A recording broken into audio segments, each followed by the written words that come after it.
pallo keskitalo tulee jo vaihdosta kentälle. Nyt on vähän vaihto keski ja siinä tulee Jonassonin paikka. Pohjonen tulee erikoisella tyylillä vastaan, mutta tärkeintä, että torjuu.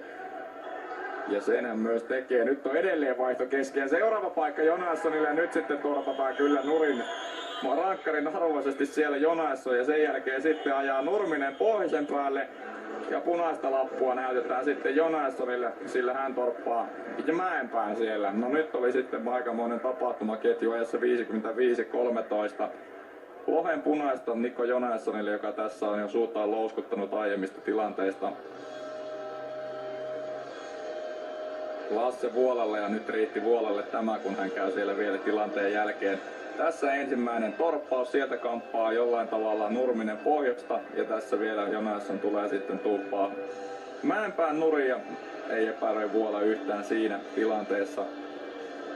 Rankkarin arvoinen rike siinä oli kyllä Mäenpäällä, joten onko se nyt niin, että rankkari siitä Steelersille ja 5 minuuttia sen jälkeen ylivoimaa KRP:lle. Näin kai se